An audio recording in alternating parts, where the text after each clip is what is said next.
ফিরহাদ হাকিমকে তো মন্ত্রিসভা থেকে বরখাস্ত করে ওকে এনআইএর হাতে তুলে দেওয়া উচিত। পিসি ছাড়া ভাইপো জিরো, আর ভাইপোর মাল ছাড়া পিসি জিরো। এলাকা দখল এবং মাল তোলার লড়াই, যে এলাকা দখল করবে আর অর্থ জোগাড় করবে। দুলাল সরকারের স্ত্রী বলছে আরো বড় হাত রয়েছে, কারণ নিরাপত্তা তুলে নেওয়া হয়েছে। নিরাপত্তা তুলেছেন তো মমতা ব্যানার্জির ক্যাবিনেটের একজন রাষ্ট্রমন্ত্রী, তার ফোনে এসপি তুলেছে।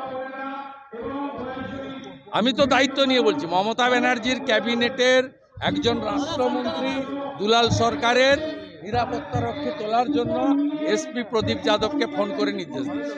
যে ডায়মন্ড হারবার মডেল নিয়ে বারবার কথা হয়, সেই দক্ষিণ 24 পরগনা, সেখানে এভাবে ভাঙড়ের রোজ দুই নেতার মধ্যে। আপনাকে বলছি এটা সর্বত্র আছে, বিপজ্জনক অবস্থা।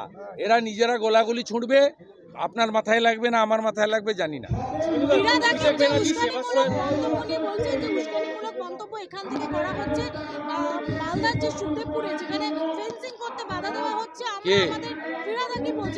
কে ফিরহাদ হাকিম? যিনি দাওয়াতে ইসলাম দিয়েছিলেন, যে ফিরহাদ হাকিম 50% লোককে উর্দু বলতে আহ্বান করেছিলেন, যিনি বলেছিলেন আমরা 33%, 50%। ফিরহাদ হাকিমকে তো মন্ত্রিসভা থেকে বরখাস্ত করে ওকে এনআইএর হাতে তুলে দেওয়া উচিত।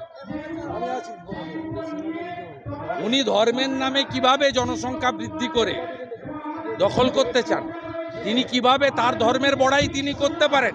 অন্য ধর্মে যারা আমরা বিশ্বাস করি, আমরা দুর্ভাগ্যশালী, আমাদের কপাল খারাপ, একথা উনি বলতে পারেন না। আমরা কখনো অন্য ধর্মকে অশ্রদ্ধা করি না, আমরা নিজের ধর্মের বড়াই করি।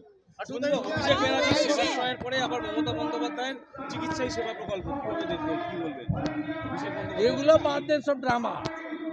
পিসিকে বাদ দিয়ে ভাইপোর জিরো, আর ভাইপো মাল না তুললে পিসিও জিরো। চিটাগুড়ের ব্যবসা দুজনের আছে।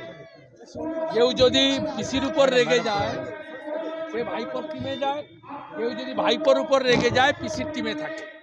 নিজেদের আন্ডারস্ট্যান্ডিং, যেমন দীর্ঘদিন ধরে এই কাণ্ডটা করতো পশ্চিমবঙ্গে, যাতে কেউ অন্য দলে না যায়।